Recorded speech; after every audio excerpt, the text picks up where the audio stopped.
ஒரு மந்திர ராஜ்யத்தின் எல்லையில் ஊதா மாலை வானத்தின் கீழ் வெள்ளி மாளிகை அமைதியாக பிரகாசித்தது.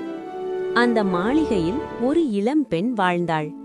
அவள் பெயர் சிண்ட்ரெல்லா. அவள் மனம் மென்மை, அவள் கண்கள் கனவுகள். ஆனால் அவள் வாழ்க்கை அப்படியில்லை. அவள் தந்தை தூர பயணத்திற்கு சென்றபின் அந்த வீட்டின் வெப்பம் மெல்ல மறைந்தது. குளிர்ந்த பார்வையுடன் லேடி பஃபி அந்த மாளிகையை ஆட்சி செய்தாள். அவளது மகள்கள் சிரிப்பால் அரண்மனையை நிரப்பினார்கள். சிண்ட்ரெல்லா மேல் மாடியில் தனியாக வாழ்ந்தாள்.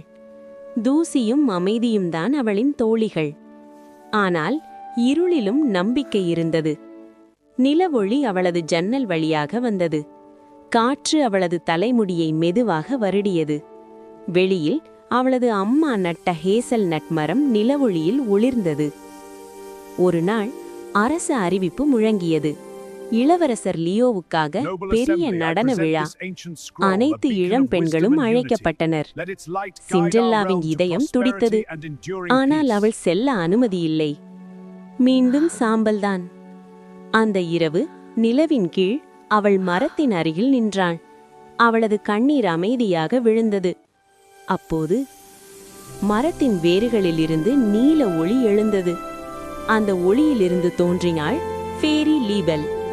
நீ சாம்பலுக்காக பிறக்கவில்லை என்றாள் அவள். மந்திரம் மலர்ந்தது. பூசணிக்காய் பொற்குடாரமாக மாறியது. எலிகள் வெள்ளை குதிரைகளாக உயர்ந்தன. அவளது பழைய உடை ரோஸ் கோல்ட் மந்திர உடையாக மாறியது. நள்ளிரவு வரை மட்டுமே என்றாள் ஃபேரி. அரண்மனை மண்டபம் நட்சத்திரங்களைப் போல ஒளிர்ந்தது.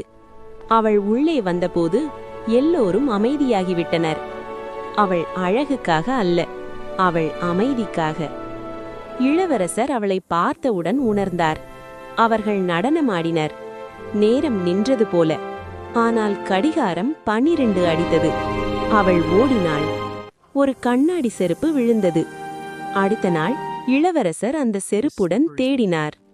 லேடி பஃபி அவளை பூட்டினாள். ஆனால் அவளது சிறிய நண்பர்கள் உதவினர். அவள் செருப்பை அணிந்தாள். அது சரியாக பொருந்தியது. அமைதி நிலவியது. அனைவரும் உணர்ந்தனர். அவள் பலவீனமல்ல, அவள் அமைதியான சக்தி. சூரிய உதயத்தின் ஒளியில் சிண்ட்ரெல்லா இளவரசருடன் நின்றாள். மந்திரத்தால் அல்ல, அவள் நம்பிக்கையால். நெறி. அமைதி பலவீனமல்ல, உண்மையான மந்திரம் உள்ளத்தில் உள்ளது.